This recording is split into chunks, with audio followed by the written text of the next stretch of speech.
What's up, everybody? Welcome to the Early Edge NFL Kickoff Show, brought to you by BetMGM, the sports book born in Vegas. I'm Will Brinson. I'm still allowed to host this heading into week 2, so that's cool. Joined by an all-star crew, Danny Brasco, RJ White, Alex Selznick, and Mackenzie Brooks. What's up, everybody? How we doing?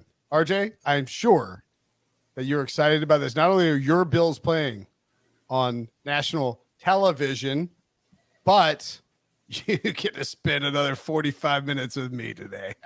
Well, that's lovely. Yeah, I was talking to a Dolphins fan earlier, already complaining about the fact this game is in prime time instead of at 1 o'clock to give the Dolphins the advantage. You know, the league is obviously in the bank for the Bills, is the thinking, which never heard anything more absurd. If there's a team like that, you know, a good team that isn't very popular, it's got to be the Bills. I mean, I will say, like, Ken's, you and RJ are both down there in South Florida, right? Mm-hmm. And I mean, I've spent a lot of time in Fort Lauderdale and Miami, like at the CBS offices.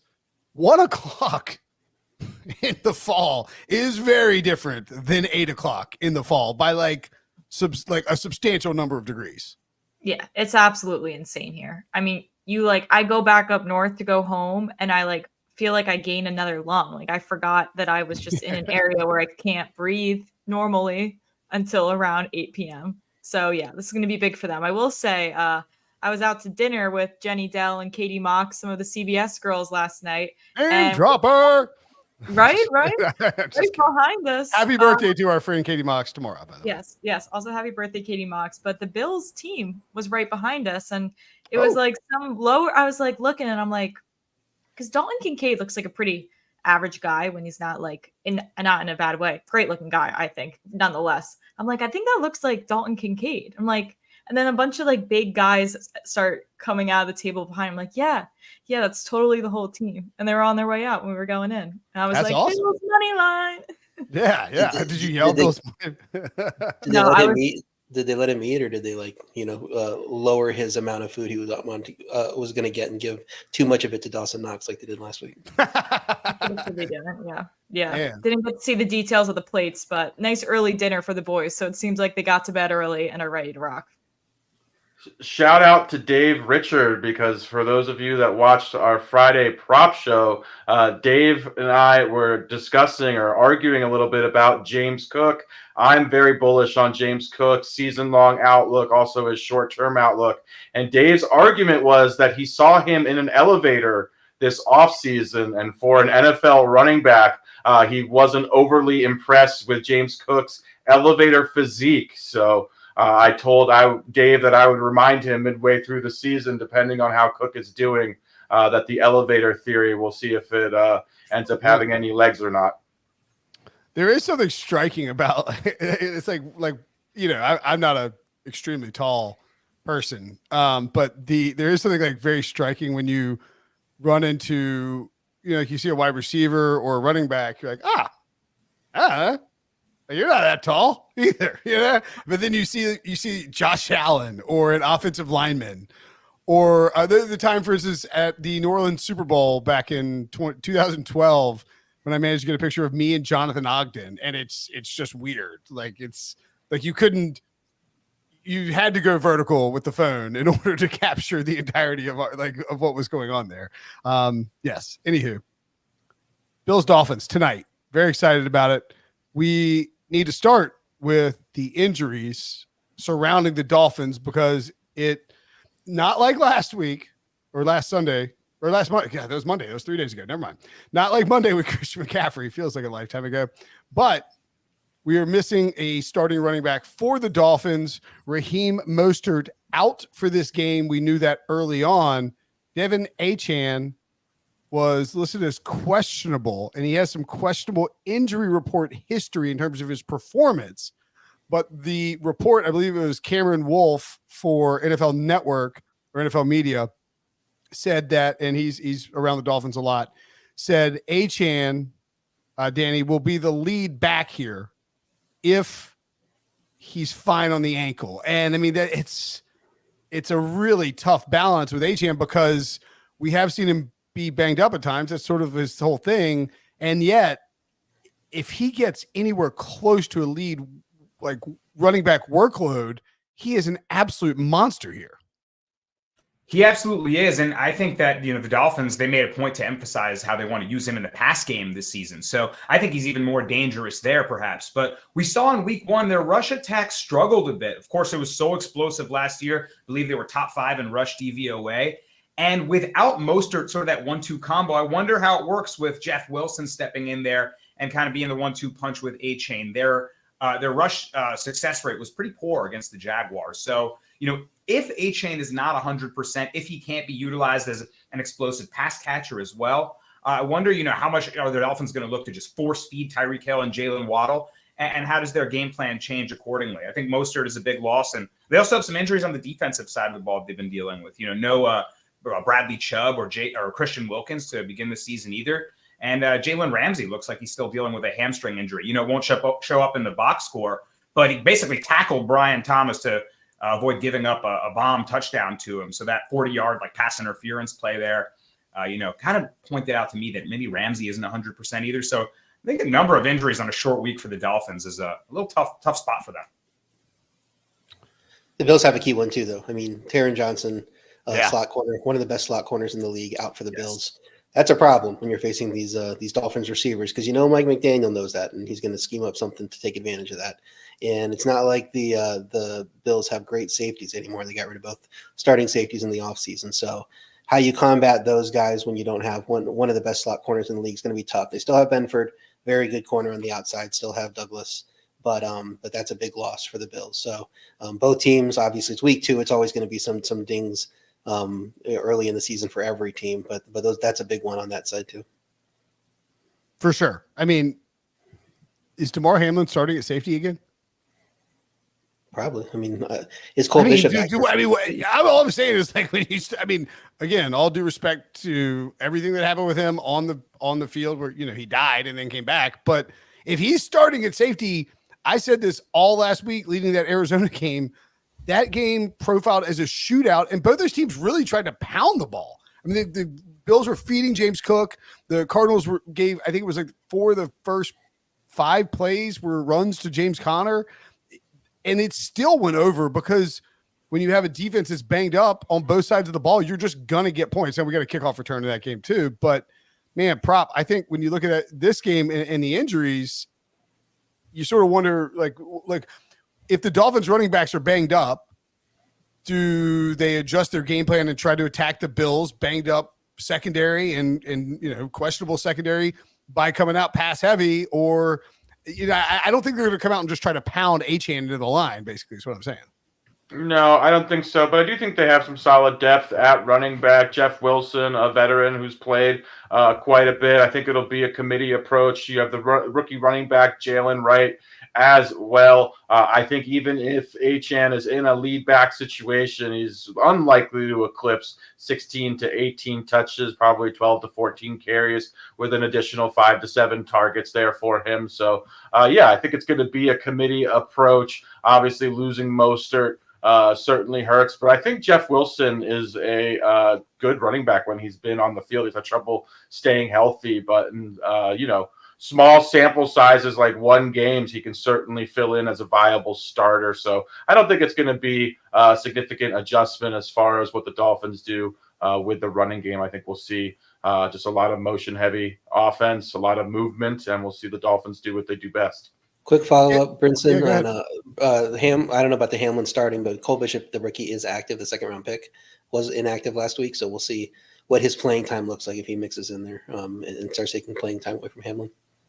Kens, I'm curious, just from because this is hard to sort of encapsulate, from a statistical standpoint, but Jalen Wright is interesting to me because this time last year we had Devin Achane, who was inactive, and he may have been A-Chain at that point in time and changed his name within a few weeks. I may be saying it backwards at this point, but whatever. He was inactive as a healthy scratch week 1, like Jalen Wright.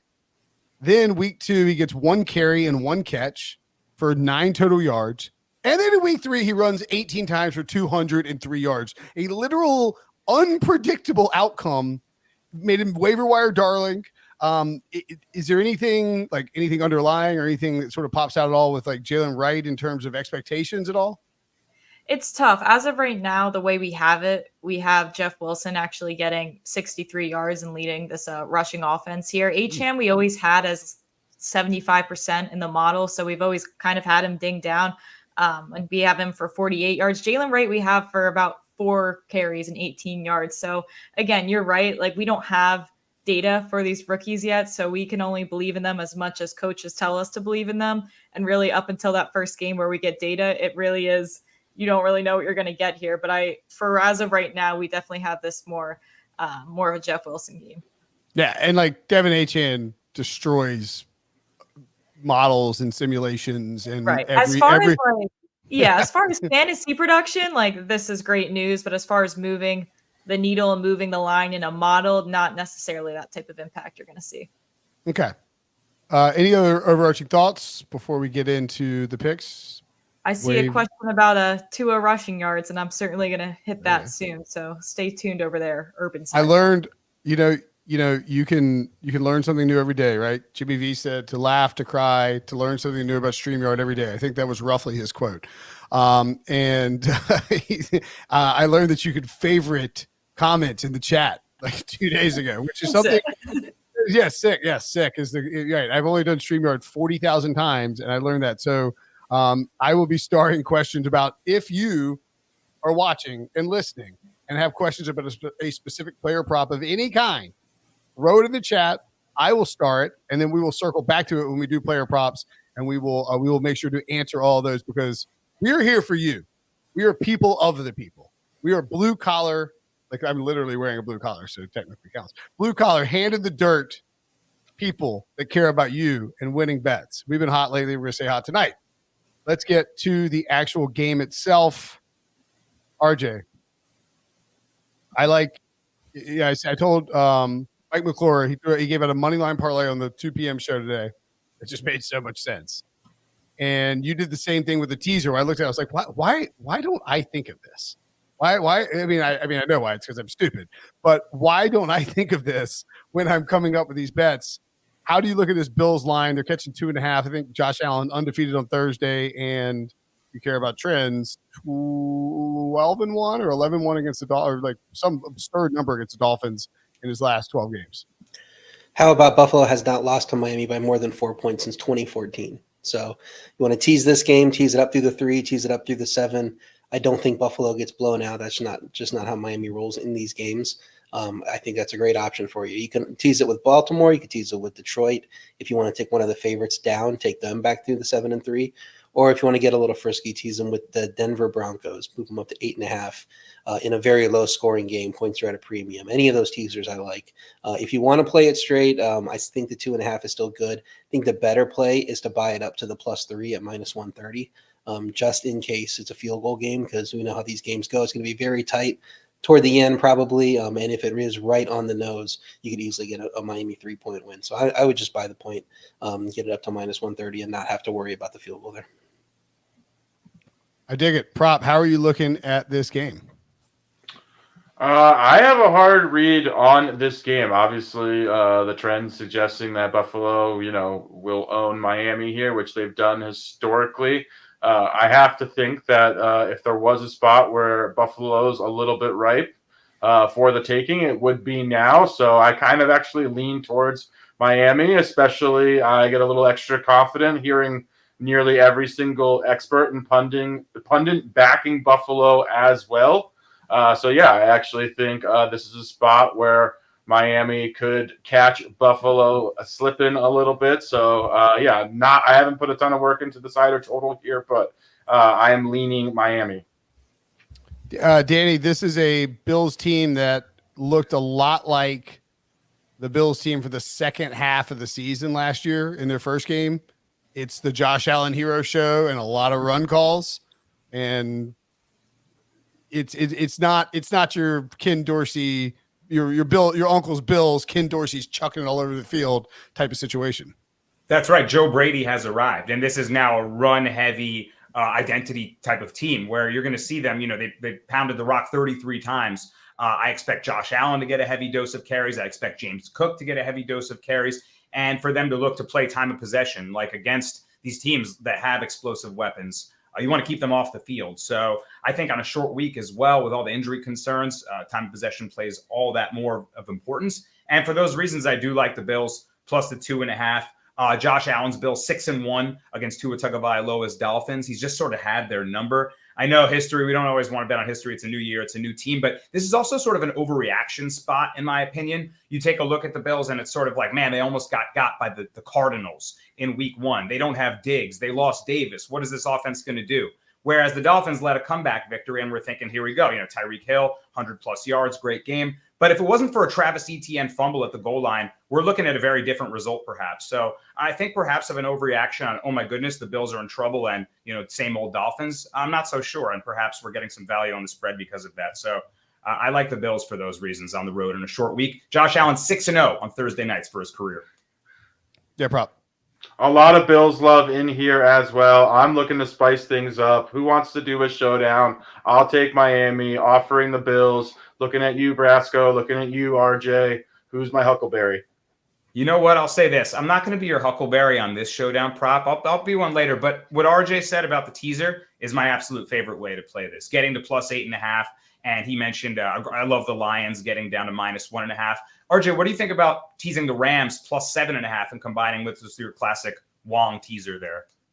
The Rams, you could do that. I'm a little more skeptical on them. I think there's a wide range of outcomes on them with all the injuries. So, they could win that game. They could lose by 10. It wouldn't shock me. I know the Cardinals aren't very good, but just what if that offense crumbles with the offensive line injuries and the receiver injury and the defense isn't very good. And all of a sudden that game's like 34-20. And you're like, how did I not get that one?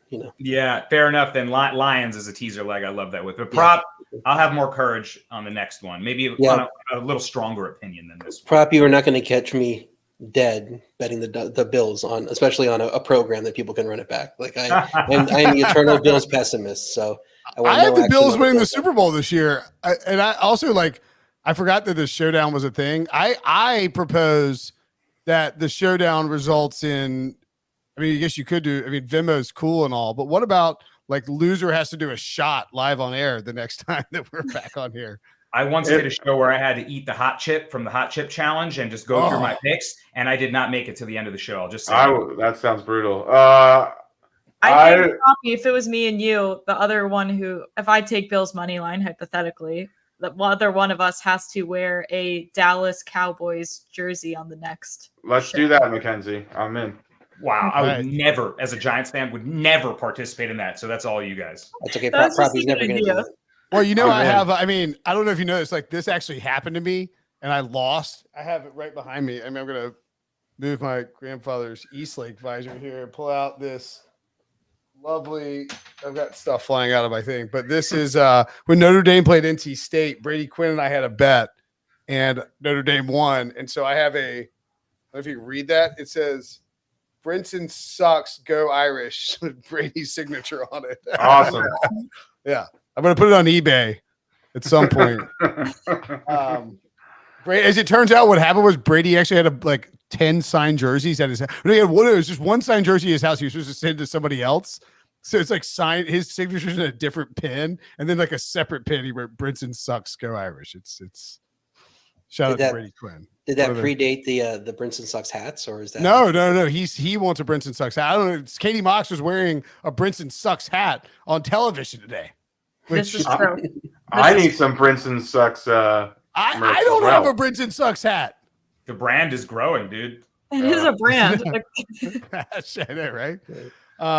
Also in other brand related news, I went on 106.7 The Fan today, and I knew my godson lives up in the DC area, and I texted his dad. I'm in this 4-person fantasy league, and this 9-year-old strong arming his parents. They were like, hey, we want to go to sushi night. He was like, no. He's like, I'll only go to sushi night if mom trades me CeeDee Lamb for Mike Evans. Or no, it was Tyreek Hill for Mike Evans. So, and I'm playing him this week. So I see these trades. I'm like, bro, what the hell? It's a 14 fantasy league. And so I went on the radio and I started I was like, I'm going to put Teddy in a body bag this, and he didn't take it very well. Anyway, that's me really punching down there. Mm-hmm. Mackenzie, or Ken, excuse me, you did not actually tell us. Did you tell us what the model projects on the out? I did not. Let's get a Oh, you little didn't? coding graphic going. I didn't yet. Let's see what we got here. So we do have the Bills winning this game outright. So if I'm going to be a speaker of the model, I guess I do have to go head to head with Proppy here. But we do have them winning outright. A big part of this is we have them going over their implied team total here, hitting 27. I think we have seen Danny mentioned it too, just a little bit of an overreaction to Diggs not being here. What they lack in talent, I think they make up for in depth. And I feel like it's kind of like a Packers light offense of last season where it's like any 3 to 4 guys could get a similar amount of targets. And that makes it really hard for someone like Jalen Ramsey to figure out who the guy is that he needs to be on. And then you have either Keon Coleman or Khalil Shakir or Dalton Kincaid, shout out Dalton, open. And I think that's difficult for defenses. And we watched it with the Packers last season. So I like them for a lot of those reasons. Again, even if Achane's in there, not 100%, that makes, Tua vulnerable too when you talk about pass protection. So I think, again, data, obviously we love to look at history. That's what models do to come up with the numbers they do. So not a surprise that they favor the Bills here, but I like the roster that they're working with right now as well. I saw somebody in the chat also point out, and I think this is actually a pretty good look, wherever you can bet the sack stuff. Gregory Rousseau, single sack, even money. That's a good look. Also, great Homer Simpson and Wu-Tang Clan shirt. Love that. Rousseau is playing out of his mind last week. I'll get to you. Sorry, Prop. And I think too, that offensive line for the Dolphins maybe not great. Yeah, Prop. What you got? Yeah. Just to piggyback on Mackenzie's point regarding Stephon Diggs, Gabe Davis having vacated this Buffalo offense. Sometimes I think it actually can be quite beneficial to an offense when you lose an alpha wide receiver one, especially one that potentially is aging, maybe on a slight decline. Often when you're force feeding targets to one guy, you're kind of becoming a little bit predictable and you're neglecting other parts of the offense. You'll see often when you have a wide open offense like the Buffalo does right now, where you've got numerous guys who are capable, not having to force feed targets to one guy, things really open up and you just see a lot more efficiency often. So while it may look on paper like a big loss for Buffalo, I actually think this might ultimately be a good thing for them offensively. Well, I mean, case in point, right? Tyreek Hill on the Dolphins gets traded from the Chiefs. There's a million think pieces about how the Chiefs are toast, and the Chiefs win the Super Bowl. Patrick Mahomes wins MVP just to spite them. Speaking of Tyreek Hill, let's get to player props, because my first player prop, I have 2 of them. They are heavily juiced to the over. One I'm kind of stealing from Larry Hartstein from the 2:00 show, but I liked it. Tyreek Hill over 6.5 receptions at -135. Now this is earlier. Maybe it's been bumped up. If the juice is terrible, I'm sorry. But I also have another -135 prop. Josh Allen over 34.5 rushing yards. I don't think the Joe Brady offense is entirely baked into what the books are offering in terms of Josh Allen just yet. This is a guy who is going to run a ton. I am very interested. I think they may try to run James Cook more at the goal line tonight, especially with Christian Wilkins being departed there. You don't have you have Jalen Phillips, who played actually shockingly well in game 1, but Bradley Chubb not back, so there's not as much resistance from the run game. And I think with Josh hurting his left hand, diving into the goal line on an insane play, they may try and feed Cook near the goal line. If it doesn't work, they'll go back to Josh. But I think he'll have plenty of opportunities to run in the open field, easily cruise over 34.5. And then, as I mentioned, Tyreek Hill over 6.5 catches. You, Prop, are targeting the other side of the Dolphins wide receiver group when you're looking at the over here. I am indeed, Brinson. And Buffalo, also to your point, also has a 24 or 25-year-old, 240-pound rookie running back who is capable at the goal line. At least he was in college, in Ray Davis there as well, if they want to try him out.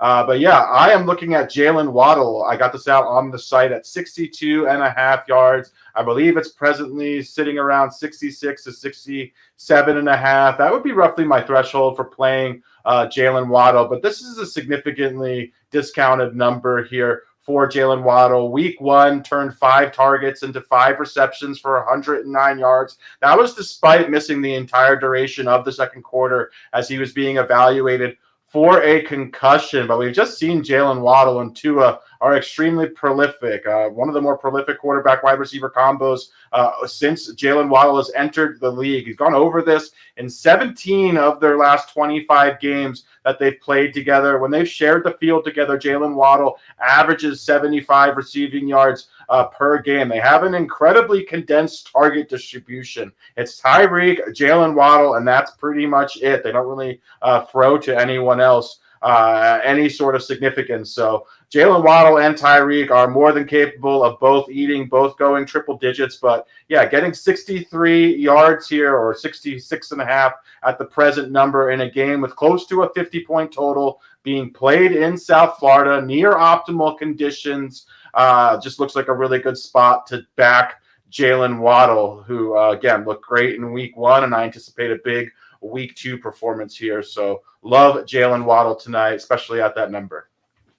Kens, what does the model like in terms of player props? Yeah, we got a few here. 2 to kind of go with the storyline that I liked. We're going to go Josh Allen over 1.5 passing touchdowns. I do think they are clearly committed to the run game as well, but I think when it comes down to getting near the end zone there's a lot to be said. He averages 1.8.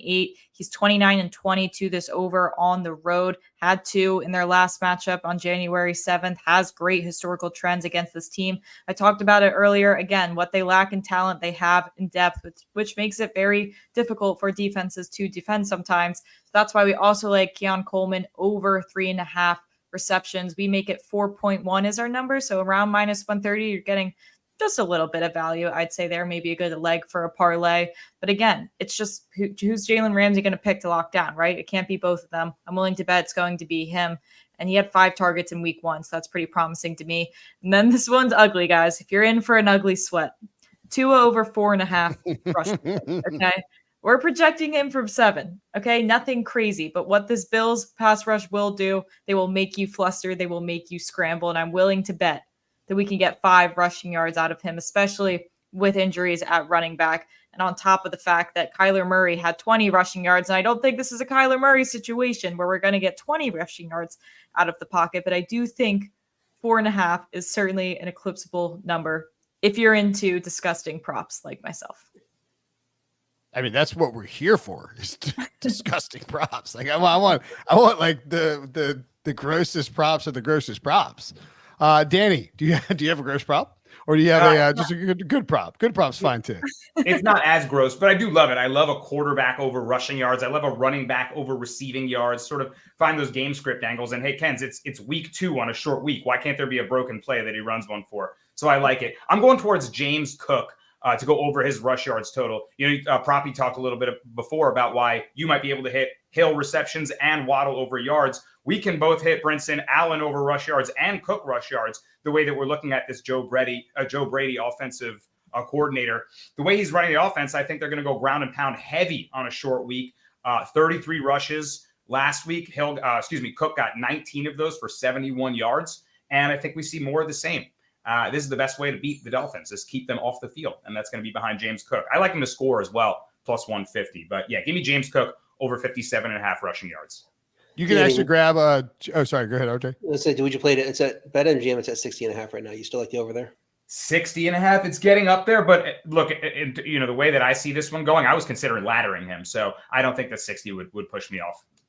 Okay. You can also bet Tua's over rushing yards, 25 rushing yards at 12-1. If you really want to get turn into it, or Tua. What about Tua? Tua first touchdown score is at least like a little spicy. I don't know. That's insane. Yes. I like betting quarterbacks that don't run to score the first touchdown when they're going to like when you have no business running in the goal line. Listen, I had no business making as much money as I did on Russell Wilson rushing yards and Tua rushing yards last season, all within a 4.5 to 6.5 line. And it's not pretty. It's not a pretty sweat, but sometimes you got to do what you got to do. And the worst part is you have to sweat out the knees. Sweat the you have knee. to worry about like taking the knees at the end. You're like, no, turn it over. I'll never forget Patrick Mahomes sprinting backwards in the Super Bowl 25 yards to lose me his rushing yards. Never, worst beat of my life. That's awesome. Worst beats. We should actually do like a long form early edge podcast on worst beats of your life. But in lieu of that, RJ, you also have a prop on James Cook. This, full disclosure, this layup, most rushing yards in a primetime game on Monday night, didn't work out so well for everyone who bet it on Monday when we took Breece Hall. Shout out Jordan Mason. Yeah, but I like Cook here. He had 19 carries versus Arizona. Clearly, the game plan for Buffalo is going to be to run the ball and to feed him, as the main guy there. Maybe Davis takes on some of the workload down the road, but I think it's still clearly the Cook show right now. And Miami carry is probably going to be split with Achane not at full strength, but active. So you figure I wouldn't expect him to see his normal workload. So he's going to need to break some long ones to, I think, be able to top Cook here. I think this should be at least even money, maybe even on the minus side. I think getting the plus 110 at BetMGM is great value here. I'm taking Cook. Just to throw phenomenal play. Yeah. Sorry. That's I can't believe that's plus 110. RJ, actually shopping around, I saw plus 175 out there. What? This team is committed to the run. I truly do believe that. This is wild. Also of note, Helio points out in the chat, Caesars has a boost for Cook to record 50 plus rushing yards and a touchdown for 260. I have a separate book open. He's plus 165 to score an anytime touchdown. So you're looking at, it feels like that's a pretty good number for that total. Obviously, it's a same game parlay technically, but he's got to get in the end zone. But I think they'll feed him down by the end zone. I don't hate that. And by the way, that's now back plus 105. So I think my son is in the chat. Someone on YouTube. Did you see that chat? Will Brinson is actually my dad. I'm not joking. Okay, I can hear him laughing. So that is just back to Robbie. He's howling laughing now. Okay. Shout out to Robbie for checking out the stream and commenting on YouTube. This is why you. Oh no, there you go, Robbie. There you go. What's up? Okay. What a life I live. Yeah. All right, kids. Anytime touchdowns.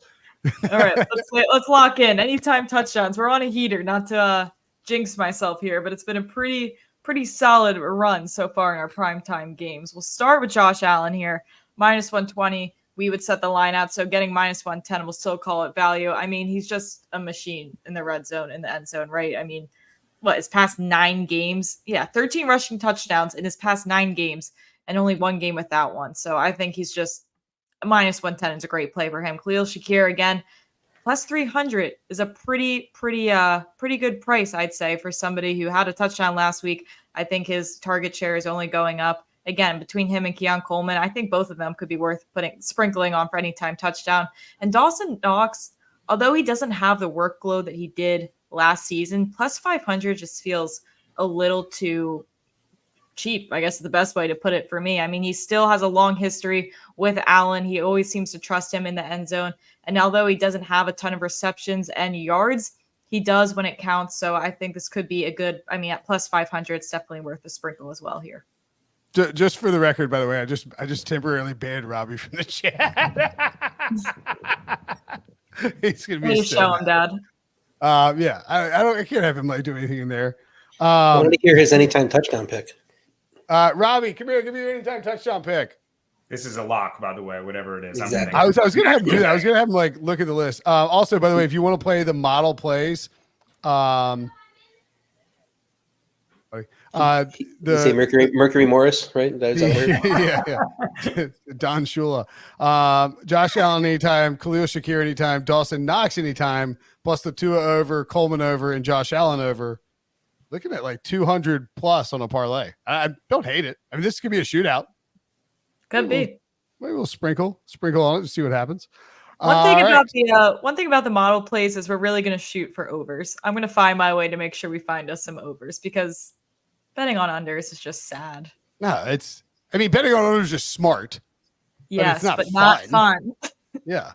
Not until fun. it's like fun in the fourth quarter when you're like really sweating and you're hoping somebody doesn't go over. But I was gonna say, speak for yourself. When you're waiting for that field goal to hook left because of the wind to cash your under by the hook, there's no more electric bet than that. Unders are a thrill ride. I'll argue that. Yeah, remember that when you're watching the Pittsburgh-Denver game, what you said about that. Yeah.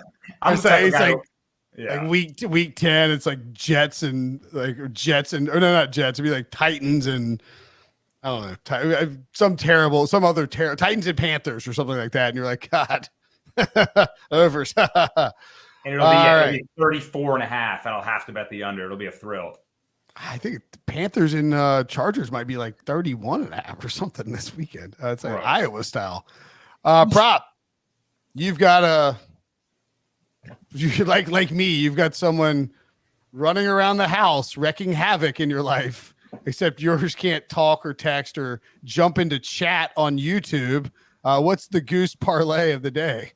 Mine is furry. But yeah, we're going with the goose parlay. I like to start these with anytime touchdowns as the foundation of them. We're going to do that with Josh Allen, anytime touchdown.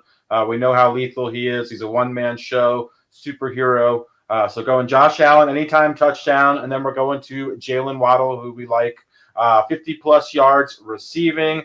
Devon Achane to have 50-plus rushing and receiving yards. Dalton Kincaid to have 25 receiving yards. And the final leg is Tua to throw for 225-plus passing yards. Put it all together, plus 310 odds. Again, that's Josh Allen, anytime touchdown. Jalen Waddle, 50 receiving yards. Devon Achane, 50 combined rushing receiving. Dalton Kincaid, 25 receiving. And Tua, 225 passing yards. So those are all alt lines mixed with a Josh Allen anytime touchdown for plus 310 odds. That feels very doable at 3-1, right? I mean, Absolutely. Yeah, I mean, we're talking. Most of those are like minus 300 or something like that. I mean, yeah, I like that. Let's go. I'm putting it in. I'm putting it in right now. How does it lose? Right, it'd be the only thing that wins tonight.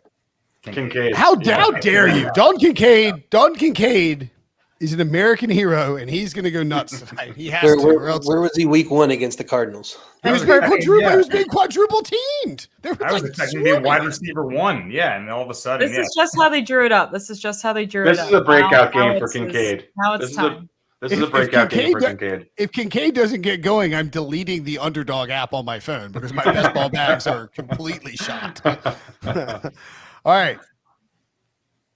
We've all had our first touchdown bet called back before. I mean, it happened to me and Ken's with Jaden Reed like last week. So close. BetMGM is stepping in and giving you a second chance with BetMGM's Pro Football Second Chance. Place any first touchdown score bet, and if your player doesn't score first, but does score second, you get your entire stake back in cash. No opt-in required. Here's how it works. Place a pregame straight first touchdown score bet in any NFL game. If your player scores the first touchdown in the game, you win your wager. Very cool. If your player scores the second touchdown in the game, you'll get your stake back in cash. It's that simple. Log into BetMGM for more details. Speaking of first touchdown scores, we don't have one on this show yet, and it is driving me bananas because I realize that like y'all all did this last year. I'm the new person here, but I've been betting first touchdown scores for a decade now. This is my jam. I love doing it. It's killing me that we can't get one. It annoys me that the markets are so shrunk that the obvious guys aren't above 10-1. I don't care. We're going to find one here and put up diamond hands. Kens, what is the model like? We go 10-1 or longer. What is the model like? First touchdown score. This was a gut play today, guys. Me and Dalton Kincaid, we made eye contact. This is you saw at the dinner last night. Yeah. Yeah, we had a moment. I was too nervous to say anything to him, so this is my way of reviving my chances, taking him to win. First touchdown, 11-1, technically meets the requirements. Typically, I don't go for quote unquote chalk, but for my boy Dalton Kincaid, I feel like we had our moment. I think tonight's the night I win my first gem. I am so glad I was not with y'all out at dinner when you saw Dalton Kincaid because I would have I think the whatever. Honestly, Brinson, you would have done something better than I did, which was nothing. Dalton Kincaid would be wearing a Brinson sucks hat if Brinson was there. I saw I don't know if you guys how much you guys follow golf, but I saw Akshay Bhatia, who's a really young, really good golfer. He won this past year. He's from Raleigh. I saw him at Trader Joe's. He's like buying flowers. I was like, Akshay? And he was like, he turned and looked like thinking it was somebody that he knew. And I was just like, hi. And just completely fumbled the ball all over myself. I was like, great season. Have a good one. And like walked away. I've never fumbled a bag so hard in my entire life. I literally on 6 different shows yesterday gave out Bills money line, and that just didn't come to my mind to say. Right. All you have to do is like Bill's money line, give him a high five and walk away. He's like, who's that cool chick that just like threw out? Yeah. I screwed up. There's a longer story about Justin Thomas at the Super Bowl involving this happening to 3 different people in the span of 10 minutes. We don't have time for, but it's a good one. We'll tell it later. Danny, you got a deep shot here. A guy who was signed for big money in free agency, but not heavily utilized in week 1.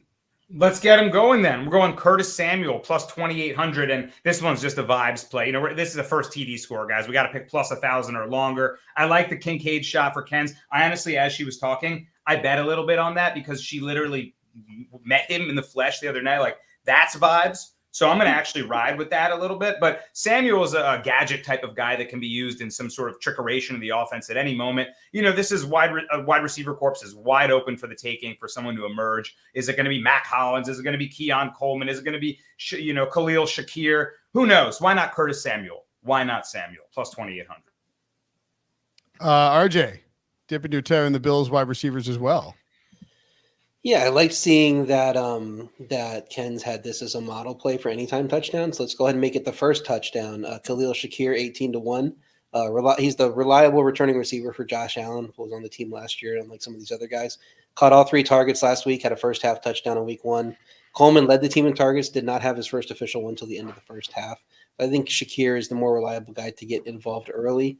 And getting him at twice the odds of Kincaid at some places, better odds than Coleman feels like good value to me because I think he can be a weapon down there in the red zone like he showed last year. So love hearing that BetMGM promo too about the second touchdown because would have got my money back on the last Thursday's picks. Xavier Worthy. If the Chiefs would have just got the ball back, we'd already have a winner on the program because he was clearly part of the plan down there near the end zone last week. I also think that, and I'm trying not to X out this graphic, but Sia throws up Mac Hollins 25-1. Didn't Mac Hollins score the second touchdown? I was just going to pivot to Mac Hollins, actually. I was going to say I missed Mac Hollins. I would have actually taken him at 25-1. I think that's a really good look. That's actually interesting because I wrote Mac Hollins in the rundown and then was like, no, this is ridiculous. Like, just take Jalen Waddle. It's double digits. It's Waddle. I think Mac Hollins is – I don't know if it's a great value. It's a great value. Great value. If Sia gets a gem just from the chat before any of us get one, I'm going to have a really hard time. We're just going to pretend that was a Sia imposter, someone who just used his avatar. That was not the real Sia Najad. That was someone posing as Sia. Just Brinson's son, just because that's someone else again. He actually is a junior too, by the way. He texted me. He goes, "Who's the owner of the stream?" I was like, "I am," and you're banned. I don't know. He's dude. You never know. These kids will say some outrageous things. I can't have him getting me. He gets me fired from like his iPad in the living room. Ridiculous. So yeah, I got Waddle too, and Prop. You had Waddle too. So I mean, why don't we do this? I'll take Waddle. You take Mac Hollins, and we'll go halvesies, and that way we don't have to give Sia the credit. No offense, Sia. You're great. Yeah, let's split the action. I think we should get both. Waddle gets in or Mac Hollins get in. Well, it looked like all right. You get half a gem. This is like the NBA. Like you get a 3/4 of a gem, maybe. They get a cubic zirconium if they hit this. Yeah, you get a lab grown. I do think though with the Mac Hollins stuff, the usage and his like routes run and the time spent on the field, this is not a fluke that Mac Hollins is involved in the offense. They really like his run blocking. They trust him as a receiver. I think he's going to be out there. And that's just, look, this is the Joe Brady Bills. Mac Hollins is involved, And Curtis Samuel will probably get 42 carries tonight. I'm going to stick with Jalen Waddle for the record. Love Jalen Waddle here. Just going with the chalk because he's an easy option. We know how condensed the target distribution is for Miami. It's Waddle and it's Tyreek Hill. That's pretty much all Tua throws to 78% of the time. So we will take the chalk. Jalen Waddle deep for the first touchdown, also cashing our over 62.5 yards play as well. I love it. All right. Very quickly, some of the people in the chat asked about Keon Coleman over receptions. We answered that. Tua rushing over. We answered that. James Cook over 3 receptions. I really like that given his the way he was targeted. I think it's at I think he catches 4 passes tonight. Anybody disagree? No. I don't think I disagree. Tyreek Hill over 20 receiving yards in the first quarter. I should have done these right after player props. I started and forgot about it. Sorry. They've got a boost on that, I saw. So a few people messaged me about that one. I mean, why not? I don't have a super strong opinion, but if there's a nice boost on it, if they decide to make him a runner basically in a screen game, he could certainly surpass that. What do you think, Proppy? Anecdotally, Tyreek typically gets covered well early and then he busts loose later. So I'd actually shy away from that prop. There you go. Yep. Dalton Kincaid 25 plus yards, Cook 40 yards, and that's a good bet. You can bet on Dalton Kincaid to get 25 receiving yards, James Cook's 40 rushing yards, and Buffalo plus 8.5 at minus 130. That's a lot. That's a lot for minus 130 in my opinion. Three legs for minus 130. Not going to get me out of bed in the morning, but I think all those hit. Yeah, I think maybe that's fair. I'm not afraid to lay chalk or lay juice. Over 263.5. Would you ladder Tua's passing yards? No, not in this matchup versus Buffalo. Short week too. Random shout out to Ken's for week 1 survivor. And should I start Coleman over Worthy with Marvin Harrison or Ayuk? No, I would go with Xavier Worthy in that spot. Question for everyone. What does my girlfriend's fantasy team do with Marvin Harrison? Because she's pissed that I drafted him, and it's like, no panic button? No panic. Ride him out. That's going to be the worst game of his career, very likely. And I think he has a big bounce back week 2. I don't want another legal trade for him. I'm getting heat, and I don't want to make emotional decisions. So never sell low. Never sell at a bottom. You'd be selling at his bottom. If anything, I'm trying to acquire Marvin Harrison right now. Yeah. Long shot. Kincaid touchdown. Allen over 50 rushing yards and Waddle over 99 receiving yards. Now we're talking. Now I like that. 40-1. I put that one in myself. All right. Somebody likes Kincaid anytime touchdown 2-1. Don't hate it. To see in his name though. Put some respect on Mackenzie's boy. And Dawson Knox 40-1 first touchdown. Feels possible. That's the one I want the most at all of them. All right, let's recap these things. I ran this long. I'm sorry. I'm bad about it. Let's recap our bets. I've got the over.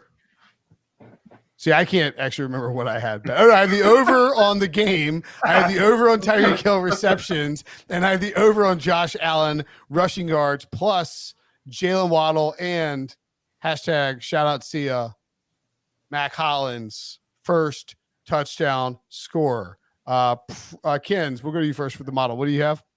We are going Josh Allen over 1.5 passing touchdowns, Tua over 4.5 rushing yards, and Keon Coleman over 3.5 receptions. Proppy. Jalen Waddle over 62.5 receiving yards. It's presently at 65 to 67. Still comfortable with it up to 67.5. Okay. Danny. I'm going James Cook over 57.5 rush yards. And I like the Bills in a teaser as well, like RJ mentioned. And on the site, I also gave Bills out plus 2.5. And Mr. White. Bills plus 2.5, but definitely prefer the teaser. Throw it in any of those good teaser legs I mentioned, Baltimore, Detroit, Denver on Sunday. And then James Cook, most rush yards in the game, plus 110. Awesome. Great stuff, guys. That'll do it for us. Thanks for watching. Thanks for listening. For Kids, for Prop, for RJ, for Danny, I'm Brinson. We will see you guys we'll see you tomorrow for Early Edge. Subscribe, rate, and review. We'll see you on Sunday for this show. Bye.